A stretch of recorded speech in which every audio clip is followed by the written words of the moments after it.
काय आहे, ह्या वाळवे तालुक्यात पाटील आणि त्यांचे नातेवाईक ह्यांच्याशिवाय कोणीही मोठं झालेलं नाही आहे. आज सकाळी मी रॅलीत गणपतीला पाया पडायला गेलो होतो. माझ्यासमोर रॅली आली. इस्लामपूरचे नागरिक मला त्यात 20सुद्धा दिसले नाही. माझी मुलं पुण्यात आणि मुलगी पुण्यात शिकायला होती. त्यांना पैसे पाठवू शकलो नाही मी. ते कॉलेज सोडून घड्याळच्या दुकानात आणि एका कंपनीत नोकरी लागली. अहो सूडबुद्धीनं व सगळी गुंडगिरी दडपशाही. बारामती तर सोडा, निदान विटा नाही तर जयसिंगपूर तरी करायचं होतं. आणि मी ह्या सुधारणा केल्या, त्या सुधारणा केल्या. काय सुधारणा केल्या? 35 वर्षात इस्लामपूरचं बारामती करतो म्हणली होती. बारामती माणसांची मती गुंगवते. बारामतीचा प्रश्न सोडून द्या. घाट बांधलाय आणि दोघांनी जोडीने पाय हलवत बसावं घाटावर. हे जयंत पाटलांचे उद्गार आहेत. 1 वर्षभर गेलं आम्ही आपलं नवरा बायको गेलो तर घाटच नव्हता तिथं.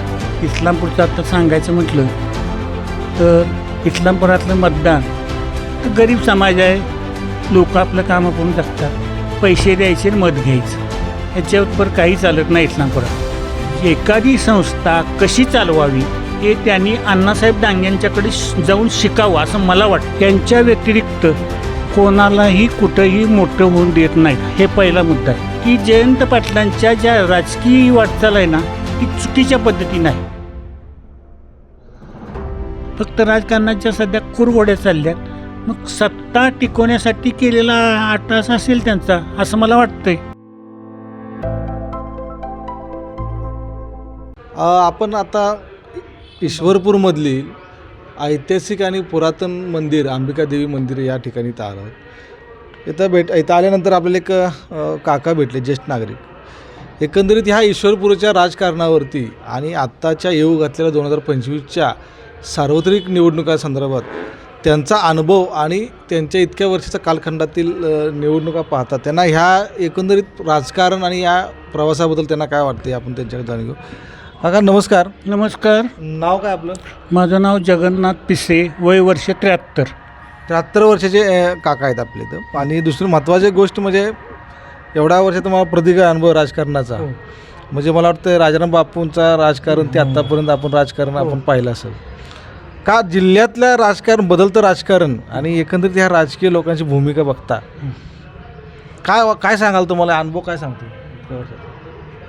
राजकारणाच्या बाबतीत बोलायचं झालं तर वाळवे तालुक्यामध्ये जे राजकारण चालतं ते जयंत पाटील साहेबांचं.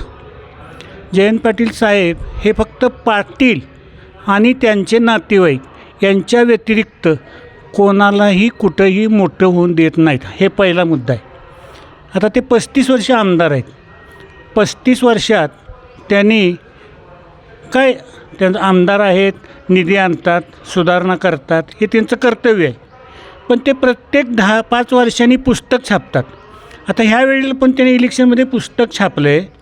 35 वर्षात 32 सुधारणा केल्यात. वर्षाला एकसुद्धा सुधारणा झाली नाही. कशाला हा अट्टहास करतात काय कळत नाही. त्यावेळी ज्यावेळी ते पहिल्यांदा आमदार झाले त्यावेळी म्हणाले होते मी इस्लामपूरचं बारामती करतो. बारामती तर सोडा, निदान विटा नाही तर जयसिंगपूर तरी करायचं होतं. ते सुद्धा झालं नाही.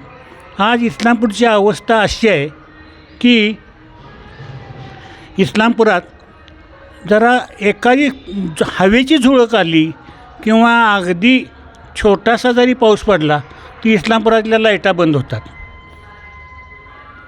इस्लामपूरचं आता हे 35 वर्षे मुंबईत राहिलेले आहेत. मुंबईत 1 मिनिट लाईट जात नाही. मग अशा माणसाला इस्लामपुरात 35 वर्षात लाईटचं काम करता आलं नाही. ह्यांनी 8 टाक्या पाण्याच्या बांधल्या म्हणून सांगितलं. मी नितीन कलेक्टर असताना त्यांना भेटलो होतो. माझ्या घरात 6 वर्षात पाणी येत नव्हतं. नितीन कलेक्टरनी त्यावेळी त्यांच्या नगराध्यक्ष आणि सगळ्या बॉडीला बोलवून सांगितलं 4 दिवसात ह्यांच्या नळाला पाणी नाही आलं तर तुमची बॉडी बरखास्त करीन. मग त्यांनी 4 वर्षात ते 4 दिवसात त्यांनी पाणी केलं. सांगण्याचा हेतू काय, जयंत पाटील साहेबांची जी पिलावळ आहे मराठीत तर ते बघतात की हा माणूस आपल्याकडं आहे का, विरोध पार्टीत आहे का. अरे आम्ही गावचे नागरिक आहोत, टॅक्स भरतो. मग टॅक्स भरत असताना तुम्ही हे का बघताय. आता इस्लामपुरात मी एकदा जयंत पाटलां साहेबांना हे सांगितले स्टेजवर की इस्लामपूर गावात आम्ही कोणाबरोबर बोलायचं, कोणाबरोबर हिंडायचं हे तुम्ही आम्हाला सांगणार आहात का? कशा करता? काय तुमचं आमचं काय वैरत्व आहे का? मग तुम्ही हा अट्टास का करता? कशासाठी? तुम्ही इस्लामपूरच्या सुधारणा करा ना. वरतीकडं गणपतीचं गणपती मंदिर आहे, यल्लामा मंदिर आहे, इकडं आपलं तहसीलदार कार्यालयापासून तिथून पावसाळ्यात पाणी माझं दुकान आहे त्या परिसरात येतं, अंबाबाई मंदिराच्या शेजारी. थोडा जरी पाऊस आला तर गुडघारू पाणी रस्त्यावर असतं. ह्या वर्षी मोठ्या प्रमाणात पाऊस झाला. मग ह्या वर्षी काय परिस्थिती होती? कमरे इतकं पाणी होतं इस्लामपूर इथं आमच्या दारात, आणि त्यात त्यांनी बाजार भरवला. आठवडा बाजार भरवला. तिकडं बाजारची बिल्डिंग पाडल्यामुळे भरवला. मी अगोदर त्यांना सांगितलं होतं इथं बाजार भरवू नका. मी मुख्याधिकाऱ्यांना सांगितलं होतं भरवू नका. त्यांनी भरवला. पाऊस आला. हजारो शेतकऱ्यांचं आणि व्यापाऱ्यांचं नुकसान झालं. माल सगळा वाहून गेला. त्याचे व्हिडिओ आम्ही पाठवलेत त्यांना. काय चाललं आहे? हे प्रशासकाची चुकी आहे. मग आता हे कोणी याच्यामध्ये जयंत पडले काय करणार? अहो मग त्यांनी जर ह्या अगोदर गटारच बांधलेली नाहीत 35 वर्षात आणि सांगतात मी ह्या सुधारणा केल्या, त्या सुधारणा केल्या. तुम्हाला साधी मी आत्ता जी एरिया सांगितल्या तिथून तुम्हाला गटार बांधता आलेलं नाही. कसल्या सुधारणा केल्या? म्हणजे प्रत्येक नागरिकाच्या पाण्याचा निचरा होत नाही पाऊस पडल्यावर. हां, अजिबात होत नाही. तर मांडी एवढं पाणी होतं. विचार करा किती पाणी असेल. प्रत्येक गोष्टी त्यांचं. आणि मी ह्या सुधारणा केल्या, त्या सुधारणा केल्या. काय सुधारणा केल्या? 35 वर्षात इस्लामपूरचं बारामती करतो म्हणली होती. त्यांना जरा बारामती माणसांची मती गुंगवते. बारामती त्याचा प्रश्न सोडून द्या. ह्यांना जरा एकदा बारामतीला पाठवा. रस्त्यावर तूप सांडलं तर भरून घ्यावा असे रस्ते आहेत. मग त्यांच्या नेत्यांचे गाव आहे ते. हो, मग ते नेत्यांच्या गावापुढे जाऊ शकत नाहीत ना. त्या नेत्यांच्या पुढे त्या नेत्यांचं गाव सुधारते, मग कार्यकर्त्याला वाटलं नाही का आपलं गाव सुधारावं? मग ते आता तो त्यांचा प्रश्न आहे. त्यांना आम्ही कसं काय सांगणार? तो त्यांचा प्रश्न आहे ना. आम्ही काय सांगणार? आता तेच सांगतो ना, 8 पाण्याच्या टाक्या बांधल्या. ह्यांनी सगळीकडे सांगतात पाण्याच्या टाक्या. अर्धा तास पाणी येत नाही नळाला मोटर लावून. मग साधी म्हणजे बाकींच्या नळाला पाणी येण्याचा तर विचारच करायचं काम नाही. पाण्यासाठी रडतात माणसं अक्षरशः. काय चाललं आहे? कशा करता तुम्ही? आणि नुसतं सुधारणा केल्या, बिल्डिंगा बांधल्या, हे बांधलं. एका सभेत त्यांनी सांगितलं की मी हे आपलं राम हे आहे ना बयेचं रामाचं बेट, तिथं घाट बांधला आहे आणि दोघांनी जोडीने पाय हलवत बसावं घाटावर. हे जयंत पाटलांचे उद्गार आहेत. 1 वर्षभर गेलं आम्ही, आपलं नवरा बायको गेलो तर घाटच नव्हता तिथं. काय अवस्था. माझा एक मित्र आहे जुनेखेडचा. त्यांना सांगितलं काय परिस्थिती? नाही, माझा एक जुनेखेडचा मित्र आहे. त्यानं मला म्हणाला होता आमच्या गावात साहेबांनी भिंत बांधल्या. माझा भाऊ सरपंच आहे, या बघायला. मी गेलो जुनेखेडला. भिंतच गायब झाली होती पावसाळ्यात. ते नगरपालिकेची बिल्डिंग किती वर्षापूर्वीची आहे, त्यात काही सुधारणा नाही. नगरपालिकेसमोर जिल्हा मध्यवर्ती बँक यांच्या ताब्यात, ह्यांचेच अधिकार सगळे. ती 20 वर्षापूर्वी बांधलेली बिल्डिंग पाडली, तिथं नवी बिल्डिंग बांधली. प्रशासकीय इमारत बांधली, पुन्हा इकडं आमदार तिथं एक ऑफिस बांधलं. हे करायची काय गरज होती हेच मला काय कळलं ना. एकाच ऑफिसच्या 2-2 बिल्डिंगा, कोट्यावधीचा खर्च. काय चाललं आहे? मूलभूत ज्या गरजा आहेत, सुविधा आहेत, ते त्याने अजून करून दिल्याच नाहीत. पाणी नाही, गावात रस्ते नाहीत, गटारं नाहीत, लाईटचे ते तुम्हाला सांगतो ना, अशी इतके वाईट अवस्था. इस्लामपूर एवढी जगात नसेल. पाऊस लगेच आला नाही तर वाऱ्याची जुळ. MIDC आहे तिथं कुठं? इस्लामपूरमध्ये आहे की MIDC. त्याचं लायटिंग वेगळं आहे. त्याचा आणि इस्लामपूरच्या लायटिंगचा काही संबंध नाही. मग असं असताना ह्यांनी सुधारणा केल्या, काय सुधारणा केल्या हेच मला कळलं नाही. एक उदाहरण सांगायचं झालं, ह्यांच्या पार्टीचे एक नगराध्यक्ष होते. ते आणि मी लहानपणी गट्ट्याने खेळलो होतो. म्हणजे माझे मित्र होते. ते मला एकदा म्हणाले माझी 7 एकरात 75 एकर जमीन झाली. मी म्हटलं ठीक आहे बाबा, तुझं काय असेल उत्पन्न तू मिळवलं असेल, मला त्याचीच काय घेणं देणं नाही आहे. आम्ही काय राजकारणी नाही आहे. 7 एकरात 75 एकर जमीन झाली. पण त्याच मित्राची 7 एकर जमीन असताना ट्रॅक्टर उरुण विकास सोसायटीनं हप्ते न भरल्यामुळे ओढून आणला होता. मला गणित काय कळेना की मी तर जयंत पाटलांना विनंती करेन की बाबा तुम्ही तुमच्या नगराध्यक्षांनी 7 एकरात कुठली उत्पन्न काढा, कुठली काढली ते जरा वाळवे तालुक्यातील तुमच्या मतदारसंघातील सगळ्या माणसांना सांगा. म्हणजे त्यांची कर्जमुक्ती करा म्हणून सरकारच्या मागं लागायची गरजच नाही. त्यांचे पण जमिनी तुम्ही पाणी पुरवठा करताय, हे करताय, मग त्यांच्या जमिनीत असली कुठली उत्पन्न निघाली ती काढा ना, म्हणजे ते कर्जमुक्त होतील. मी त्यांना विनंती करतो. त्यांचेच नगराध्यक्ष होते, त्यांनी विचारावं त्यांना. मग काय तुम्हाला काय वाटते 775 कशी झाली? ते आता त्यांनाच विचारायला पाहिजे, कारण त्यांच्या जवळची ते नगराध्यक्ष. आम्ही काय ह्या वाळवे तालुक्यात पाटील आणि त्यांचे नातेवाईक ह्यांच्याशिवाय कोणीही मोठं झालेलं नाही आहे. इतर समाज काय सुधारलेला नाही आहे. आणि माझ्यावर तर त्यांनी खूप अन्याय केला. त्यांच्या जे नगराध्यक्ष होते किंवा त्यांचे डायरेक्टर होते किंवा त्यांचे आणखी कोणीतरी होते, त्यांनी माझ्यावर अन्याय केलाच. पण वैयक्तिक जयंत पाटलांचं नाव सांगतो, जयवंत आबाच्या विरुद्ध अशोकदादा उभा राहिले होते. तर त्यावेळेला अशोकदादाबरोबर मी फिरतो म्हणून माझा चुलत भाऊ सुधीर पिसे ॲडव्होकेट, ते त्यांच्या पार्टीचे नगराध्यक्ष होते. त्यांनी रात्री 10 वाजता जयवंताबाच्या घरात बोलवून घेऊन सांगितलं की तो तुमचा भाऊ अशोकदादाबरोबर फिरतोय, त्याचं तिथलं दुकान काढून घ्या. वैयक्तिक पातळीवर? हां, वैयक्तिक.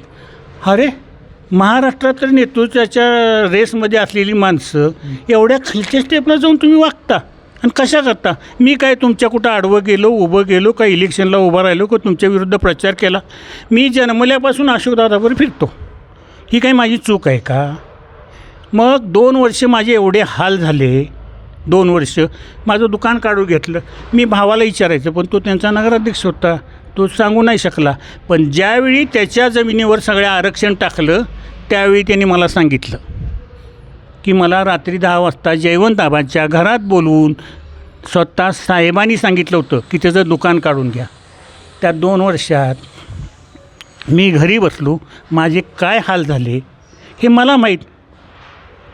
माझी मुलं पुण्यात आणि मुलगी पुण्यात शिकायला होती, त्यांना पैसे पाठवू शकलो नाही मी. ते कॉलेज सोडून घड्याळच्या दुकानात आणि एका कंपनीत नोकरी लागली. सुडबुद्धीचं राजकारण करतात. अहो सूडबुद्धीनं व सगळी गुंडगिरी, दडपशाही. एक उदाहरण सांगतो दडपशाहीचं. जयंत पाटला इथं आमचे महाराष्ट्राचे लाडके नेते शरदचंद्र पवार साहेब आले होते आणि सगळ्या त्यांनी कारखान्याचे कामगार किंवा हे त्यांच्या असतील संस्थेत नोकरी करणारे प्राध्यापक इंजिनिअरिंग कॉलेजचे ज्यांना 1.5 लाख रुपये पगार, ते सुद्धा आले होते. येऊ देत, आम्हाला त्याचीच काय नाही. पण आतोनात पाऊस पडला. मी थांबलो तिथं एका आडोशाला, तर ती माणसं पाण्यात बसली होती. तलावासारखं पाणी साठलं होतं, त्यात बसली होती. ही सरळ सरळ दडपशाही आहे तुमची. कशा करता? तुमच्याकडे नोकरी करतात, फुकट नोकऱ्या करतात का? तुमच्याकडं काय असेल ते काम करतात, शिकवतात. अरे ह्या काय दडपशाही चालल्या आहेत तुमच्या? आज रॅली निघाल्या. आज सकाळी मी गणपतीला पाया पडायला गेलो होतो, माझ्यासमोर रॅली आली. इस्लामपूरचे नागरिक मला त्यात 20सुद्धा दिसले नाहीत. बर, कसली रॅली ही? अरे मतदार आहेत का त्यात कोण? 60 वर्ष झालं मी लेडीज टेलर म्हणून या तालुक्यात प्रसिद्ध आहे. मी 1800 मुली गारमेंटमध्ये नोकरी लावल्यात. मला एका गोष्टीचं वाईट वाटतं, मी राजाराम बापूंचा कार्यकर्ता. राजाराम बापू सूतगिरणी नावाची त्यांची इथं गिरणी आहे. हां, एवढी मोठी गिरणी. आज त्याला 9 बोर्ड आहेत आणि 9 महाराष्ट्र मागासवर्गीय सूतगिरणी झाली आहे त्याची. राजाराम बापूचं नाव पुसलं गेलं आहे तिथं. खूप वाईट वाटतं.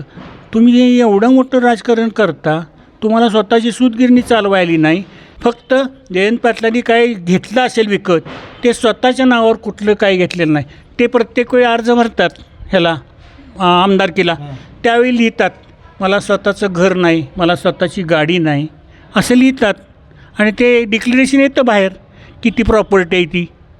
मग आत्ता मला सांगा, ह्यांच्याकडे एवढ्या वर्षी आमदार आहेत, यांना स्वतःचं घर नाही, गाडी नाही म्हणून सांगतात. हे कधी रस्त्यानं चालत फिरलेले कोणी पाहिलं आहे का? हे बंगल्याशिवाय कधी राहतात का? बरं, राजाराम बापूंचा बंगला आहे, आता बापू तर वारलेत, मग तो वंशानं कुणाला आला तो बंगला? मग घर नाही म्हणून का सांगतात? सांगलीत त्यांचा बंगला आहे, आम्ही त्या बंगल्यावर राहिलो आहे. बरं सांगा, आता येणाऱ्या ह्या निवडणुकीच्या निमित्ताने आपण या ईश्वरपूरचे नागरिक, म्हणजे पूर्वीचे इस्लामपूर, आता ईश्वरपूर, नागरिक म्हणून कोणत्या मुद्द्यावर आता आपण मतदान करणार आणि योग्य उमेदवार कोण असेल किंवा असं वाटतं? काय माहीत आहे का, ह्यांच्या राजकारणाला आम्ही कंटाळलो आहे. सुधारणा काही नाही. पै पाहुणे आणि पाटील ह्यांच्याशिवाय नाही. प्रत्येक गावात यांनी 2-3 पाटील हाताशी धरलेत. काय पतसंस्था असतील किंवा त्यांच्या इरिगेशनच्या संस्था असतील, 10,000च्या वर कुणाला यांनी पगार दिला आहे का? एखाद्याची कुठली समस्या ती भागू शकतात का 10,000 रुपये पगारात? नोकरी लागल्यापासून माझ्याकडे अशी नावं आहेत, 10,000 रुपये पगार, 8,000 रुपये पगार. काय चालले? अहो, महागाई किती वाढली, त्याच्यानुसार पगार वाढवा, हे काय नाही. फक्त विरोध पार्टीशी बोलायचं नाही. आणि आता येणाऱ्या इलेक्शनमध्ये मग काय ठरवलं आहे मतदार म्हणून आपण? कुणाला मी तर अगदी प्रामाणिकपणे सांगतो की जयंत पाटलांच्या ज्या राजकीय वाटचाल आहे ना, ती चुकीच्या पद्धतीनं आहे. त्यांनी सर्वसामान्यांसाठी कुठंही काही केलेलं नाही. दडपशाही गुंडगिरी करून सगळ्यांना ग बसवतात. त्यामुळे त्यांच्याबद्दल आदर असायचं कारणच नाही आम्हाला बापूंच्याबद्दल अजूनसुद्धा आदर आहे. त्यांची आई वारली, मी भेटायला गेलो होतो 35 मिनटं. त्यांचा ॲक्सिडेंट झाला, मी मल्ले हॉस्पिटलला बेंगलोरला भेटायला गेलो होतो. म्हणजे आम्हाला त्यांच्याबद्दल आपुलकी होती. पण ते एवढ्या खालच्या स्टेपला जातात, हे मला आश्चर्य वाटलं. खरं तर सांगली जिल्ह्यामध्ये पत्री सरकार चालायची इंग्रजच्या काळी. क्रांतिसिंह नाना पाटलांचं ते पत्री सरकार होतं, प्रति सरकार म्हणून. ह्या जिल्ह्याला थोर स्वातंत्र्य सैनिकांचा वारसा आहे. नाना पाटील, क्रांतिसिंह नाना पाटील असतील, नागनाथांना नायकवडे असतील, राजाराम बाबू पाटील असतील, हो आपले हे वाटेगावची. तर मला सांगा, हे सगळं असं असताना, एवढा मोठा वारसा असताना, ह्या जिल्ह्याचं राजकारण अजूनही नागरी सुविधा, रोजगाराच्या ह्या, तुम्ही मग अशी म्हटलं तसं की कुरघोडीचं राजकारण, सुडबुद्धीचं राजकारण, या भोवतीच काय फिरते मग अजूनसुद्धा? ह्या इथल्या मतदारांनी किंवा इथल्या लोकांनी, मग जनतेनं कोणाला बघायचं असेल? हे बघा, इस्लामपूरचं आता सांगायचं म्हटलं तर इस्लामपुरातलं मतदान तर गरीब समाज आहे. लोक आपलं कामं करून जगतात. पैसे द्यायचे आणि मत घ्यायचं, ह्याच्यावर काही चालत नाही इस्लामपुरात. कामं केल्यात म्हणून कोणी मतदान करत नाही आहे. सगळ्यांना पैसे दिले जातात, पैसे वाटप केले जातात आणि त्याच्यानुसार मतं दिली जातात. झालं, निवडून 5 वर्ष आलो की विषय संपला. करोनाच्या काळात कसं काय झालं? सत्ता आघाडीकडे होती, जयंतराव पाटील तिथं सत्तेत होते. 2019ला त्यांच्याकडे आरोग्यमंत्रीपद होतं त्यांच्या पक्षाकडं, राजेश टोपेंच्याकडे. ह्या वेळेस इथल्या काय परिस्थिती होती? त्यांनी ते हे आहेत ना, कोण आपले टाटा म्हणून कोण होते ना उद्योगपती, त्यांच्यामार्फत त्या हॉस्पिटलला काहीतरी ते खाटा वगैरे करण्यासाठी त्यांच्याकडून देणगी वगैरे घेतली. तिथे क्वार्टर्सच्या वगैरे सोयी केल्या होत्या. पण इथं जे खाजगी डॉक्टर आहेत, त्या डॉक्टरांनी करोडो रुपये मिळवले. प्रशासकीय यंत्रणा काहीच नव्हती, खाजगी डॉक्टरांनीच पैसे मिळवले. आता हा तुमचे जे आता 2 आहेत, म्हणजे प्रामुख्यानं 2, म्हणजे महायुतीचा एक नगराध्यक्ष आहे, मला वाटते त्यांचा बापू म्हणतात त्यांना, आणि इकडं आनंदराव पवार दादा, वडील काय त्यांचं काय, आनंदराव पवार, आनंदराव हे मलगुंडे दादा, मलगुंडे साहेब, आणि इकडं बापू विनायकराव. मला एक सांगा, ह्या दोन्ही उमेदवारांच्याकडं कामाचा माणूस कोण वाटतं तुम्ही सांगा? तसा पाहिला तर आनंदराव आहेत ना दादा, ते 1 वर्ष नगराध्यक्ष होतेच. ते त्यावेळेला आमच्या पार्टीमधून होते. म्हणजे मी अशोकदादाकडे होतो, अशोकदादाकडूनच होतो, आणि मी अजूनही तिथंच आहे. मी काही इकडं तिकडं कुठं गेलेलो नाही, काय नाही. त्यावेळी त्यांना 1 वर्ष त्यांनी नगराध्यक्ष होते, चांगलं काम केलं होतं. आता ते कसं काम करतील हे काही सांगू शकत नाही, कारण त्यांच्याबद्दल आज गावात प्रत्येक सभेत जे काही त्यांच्या विरुद्ध बोललं जातं ते काय आम्ही त्यांच्या डीपमध्ये कधी गेलेलो नाही. त्यामुळं आम्ही काही सांगू शकत नाही की ते कसं काम करतील. आणि ह्यांचं आहे ना, म्हणजे आपल्या डांगेंचं आहे ना, तर अण्णासाहेब डांगे हे RSSचे पहिले अतिशय कडवी शिस्तीतले आहेत ते. त्यांना अजिबात वावगं खपत नाही, मुलाचंही खपत नाही, कोणाचंही खपत नाही. माझा मुलगा त्यांच्या तिथं सर्व्हिसला होता, तो आला आहे तिथून आता. पण एवढा शिस्तबद्ध आहे आणि कुठल्याही कामगाराची कधीही तक्रार नाही, पैशाची किंवा काय नाही तर काय नोकरी. एखादी संस्था कशी चालवावी हे त्यांनी अण्णासाहेब डांग्यांच्याकडे जाऊन शिकावं असं मला वाटतं. जे डांग्यांचे वारसदार आता नगराध्यक्षासाठी उभे आहेत. हो आहेत. तो पण तो म्हणजे आत्ता जो उभा राहिला आहे ना आपला विश्वनाथ, तर तो विश्वनाथ 15 वर्षे नगरसेवक होताच. तो अगदी कायद्याच्या कचाट्यात चालतो आणि नियमात असतो. त्यामुळं म्हणजे आम्ही पाहत होतो आता आमचा म्हणजे पार्टीचा नगराध्यक्ष आमचे हे झाले होते, निशिकांत दादा झाले होते.